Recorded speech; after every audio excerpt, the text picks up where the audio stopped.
உங்களின் அகத்தியர் வாசி யோகம் சேனலில் இப்போது சித்தர்களின் வாசி யோக முறைப்படி ஜோதிடம் கணித்து தரப்படும். தனது மூக்கிலிருந்து சுவாசம் செய்யாமல் வாசியோகி ஆனந்தராஜா ஐயா வாசி யோகத்தில் தனது சிரசில் அவரது வாசியான மூச்சு காற்றை ஒடுக்கி 11ஆம் வாசல் மூலம் சுவாசம் செய்யும் ஒரு வாழும் சித்தர். பொதுவாக ஜோதிடம் கோள்களை சார்ந்து இருக்கும். ஆனால் நாங்கள் வாசியோக முறைப்படி உங்கள் வாசியான மூச்சு காற்றின் ஓட்டத்தை வைத்து உங்களின் சூரிய நாடி, சந்திர நாடி மற்றும் சுழுமுனை நாடி மூலம் உங்களுக்கு உங்களின் மெய் ஞான ஜோதிட பலன்களை வழங்குவோம். இந்த சேவையை பெற 6383316570 என்ற வாட்ஸ்அப் எண்ணிற்கு நீங்கள் ஒரு வெள்ளை பேப்பரில் ஒரு முக்கோணம் வரைவதை வீடியோ எடுத்து உங்களின் முழு பெயர் மற்றும் வயதோடு அனுப்பவும். ஒருவர் 3 கேள்விகள் வரை கேட்கலாம். உங்களுக்கு நேரம் ஒதுக்கப்பட்டு வாட்ஸ்அப் வீடியோ கால் மூலம் துல்லியமான பலன்கள் வழங்கப்படும். அகத்திய மகானின் அருளோடு இந்த மெய் ஞான ஜோதிட முறைப்படி நீங்கள் உங்கள் பலன் அறிந்து அனைவரும் இன்புற்று வாழ வேண்டும் என்பதே அகத்தியர் வாசி யோகம் யூடியூப் சேனலின் நோக்கம். நாதங்கள் பத்தி வீடியோஸ் போட்டாங்க. அதுக்கு அடுத்து வர நிலை என்ன? சீக்கிரமா திறக்கும். 11ஆம் வாசலை திறக்கிறதுக்கு முன்னாடி 10ஆம் வாசலை கடக்கக்கூடிய கடைசி பகுதி தான் நாய் நிலை. அந்த நாய் நிலையை நீங்க கடந்து வரணும்னா கண்டிப்பா நீங்க அதுக்கு அடுத்து வர நிலை என்ன? அப்போ குலதெய்வத்தை நீங்க கண் கொண்டு பார்க்கலாம். அந்த எல்லா குலதெய்வங்களும் தெரியும். அந்த குலதெய்வத்தின் மூலியமா நிறைய பேருக்கு நல்ல காரியங்களை நீங்க செய்யலாம். அந்த குலதெய்வத்தின் மூலியமா நீங்க யாராவது கஷ்டப்பட்டாங்கன்னா அவங்களுக்கு குறி சொல்லலாம். இது எல்லாம் குறி சொல்லக்கூடிய நிலை எல்லாமே இந்த குதிரை நிலையிலேயே அடங்கும். அந்த குதிரை நிலை கொஞ்சம் கொஞ்சமா நீங்க பயிற்சி பண்ணும்போது ஐயா, வாசியோக பயிற்சியில நமக்கு அனுபவத்துல வரக்கூடிய மண்டலங்கள் பூமியை தொட்டு சுத்துது பாருங்க காத்து. அது எல்லாம் 12 அங்குல வாசியா இருக்கும். 12 அங்குலத்துக்கு அது அசைஞ்சுக்கிட்டே இருக்கும். அந்த 12 அங்குலத்துக்கு அசைஞ்சுக்கிட்டே இருக்கிற இந்த பூமண்டலத்தை தொட்டு தொட்டு சுத்தக்கூடிய காற்றை இப்போ மூக்குல சுவாசம் இருக்கிறவங்க எல்லாரையுமே இந்த சித்தர் மகான்கள் சொல்லக்கூடிய கோடு வேறு எதுனா, ஐயா, சிவனுக்கும் ஆடல் பாடலுக்கும் சம்பந்தம் இருக்குங்களா ஐயா? நீங்களா உடலோடு சேர்ந்துக்கிட்டு நிறைய பேர் அகோரிகள்லாம் நிறைய பேர் அந்த இதெல்லாம் போட்டுக்க கபாலத்தெல்லாம் தூக்கி போட்டுக்கிட்டு பயங்கரமா டான்ஸ் ஆட வேண்டியது. அப்புறம் சிவனடியார்கள் அப்படின்னு சொல்லிட்டு நிறைய பேர் ருத்ராட்சதெல்லாம் போட்டுக்கிட்டு நிறைய பேர் டான்ஸ் ஆட வேண்டியது. கேட்டா சிவதாண்டவம்னு சொல்ல வேண்டியது. சிவதாண்டவம்னா அது கிடையாது. நம்ம உடம்பு நம்ம உயிரான அந்த ஐயா, நம்ம சேனல்ல இப்போ ஆல்ரெடி நாதங்கள் பத்தி வீடியோஸ் போட்டாங்க ஐயா. நம்ம பிளேலிஸ்ட்லாம் இருக்கு. இப்போ அதுக்கு அடுத்து வர நிலை என்னங்க ஐயா? அதை பத்தி கொஞ்சம் சொல்லுங்க ஐயா. வாசியோக பயிற்சியில மிகவும் முக்கியமான நிலைன்னு ஒண்ணு இருக்கு. எப்படின்னா ஃபர்ஸ்ட் நிலை. அதுல அந்த நிலை ஒரு ஒரு வாசியில ஒடுங்குன நிலை கிடையாது. சிரசுக்குள்ள ஒடுங்குன நிலை கிடையாது.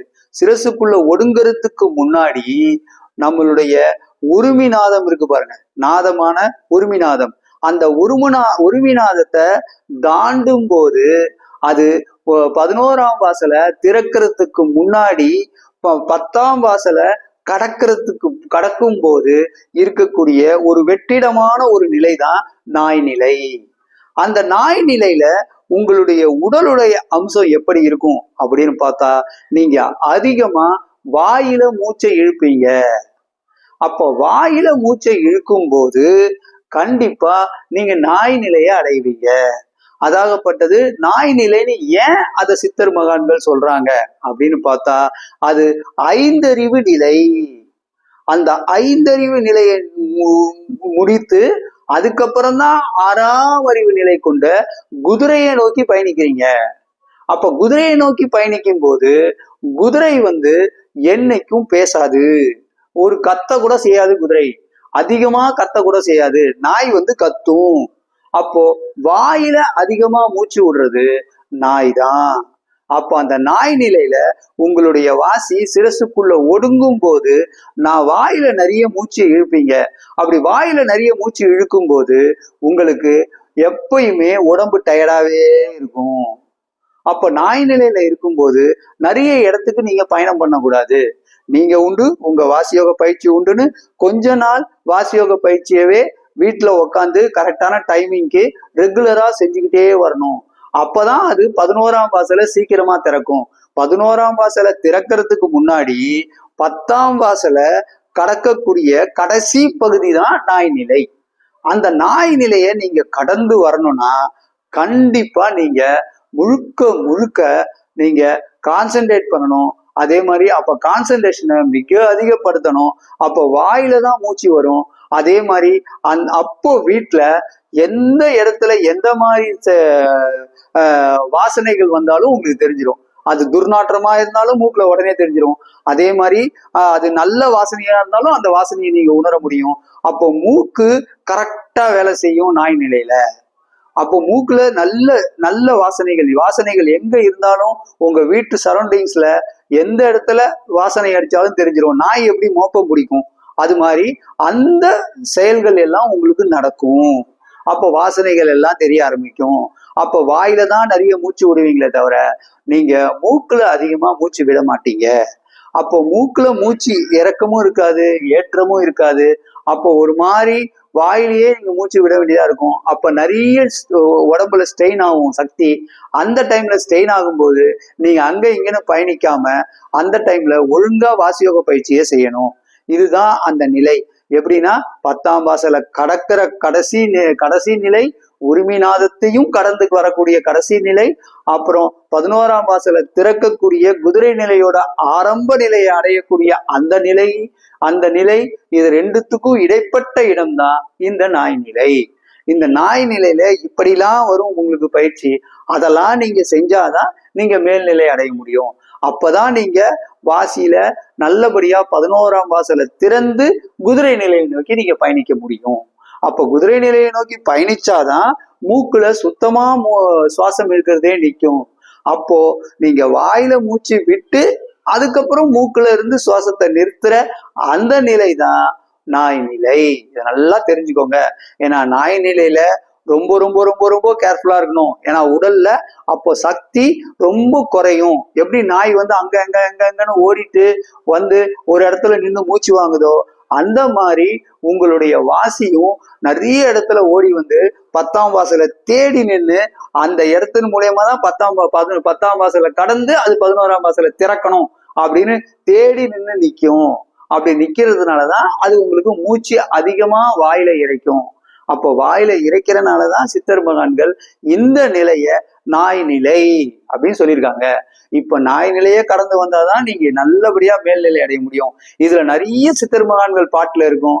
இந்த நாயை நீங்க கரை சேருங்க, நாயை நீங்க கரை சேருங்க, நாயை நீங்க கரை சேருங்க அப்படின்னு நிறைய பாடல்கள் சொல்லியிருப்பாங்க. இது எல்லாமே அவங்க இந்த நிலையில பயணிக்கும் போது அந்த உடல் வலியால அவங்க பாடப்பட்ட பாடல்கள் தான் இது எல்லாமே.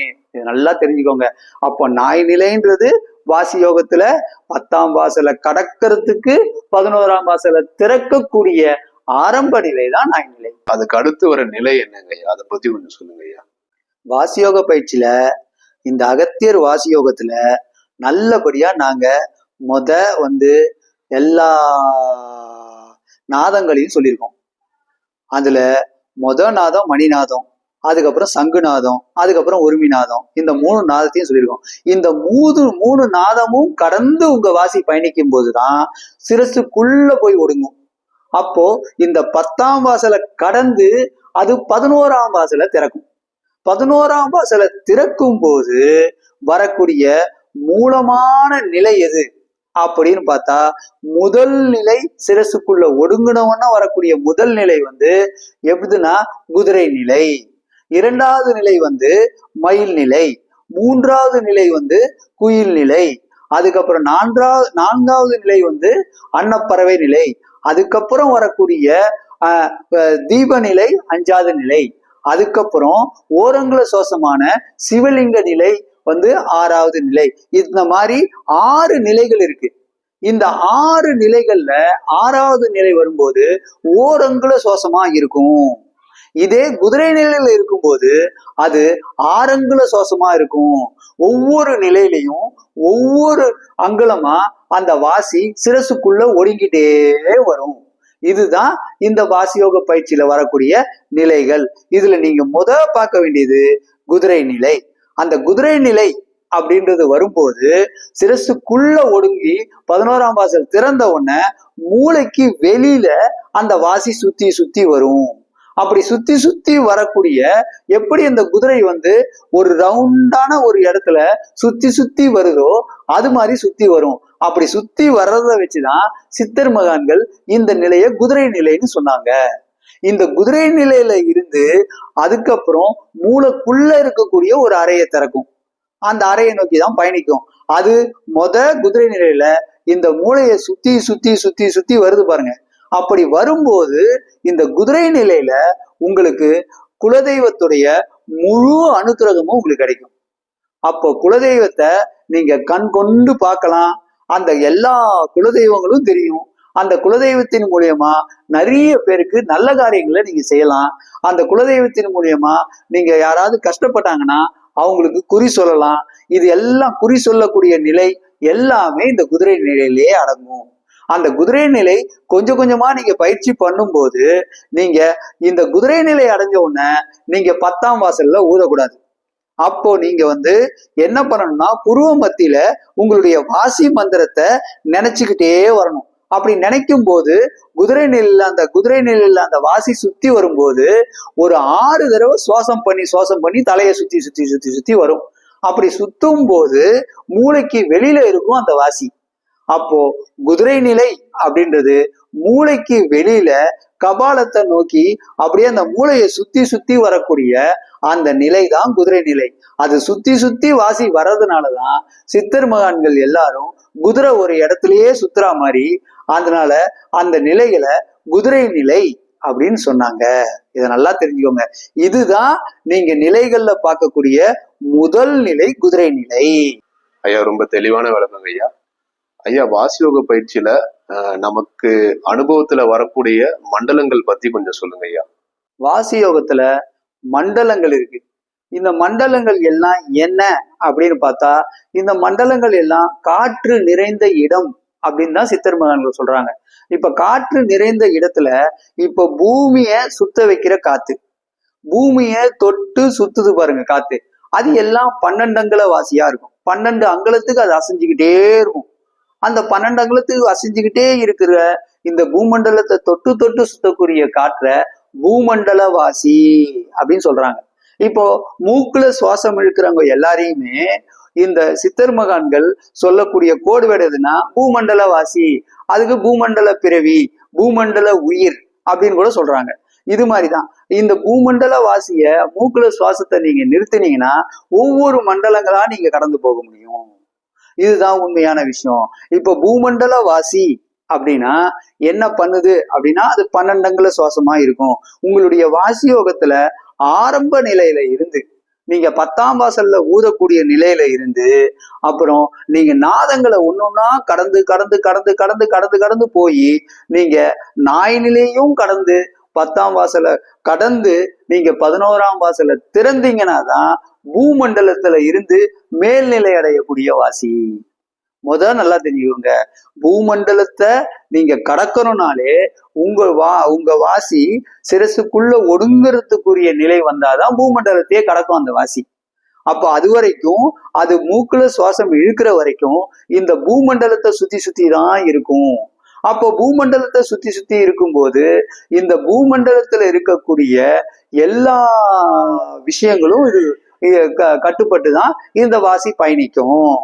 அப்போ பூமண்டலத்தில் இருக்கக்கூடிய இன்ப துன்பம், அப்புறம் கஷ்டம் நஷ்டம், அப்புறம் அருமை பெருமை, இது எல்லாமே அதே மாதிரி போட்டி பொறாமை ஆணவம் அகந்தை, இது எல்லாமே அந்த வாசிக்கு இருக்கும்.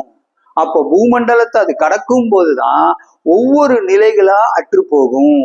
அதுக்குத்தான் இந்த பூமண்டல வாசி அப்படின்னு சொல்லி எல்லா சித்தர் மகான்களும் சொல்றாங்க.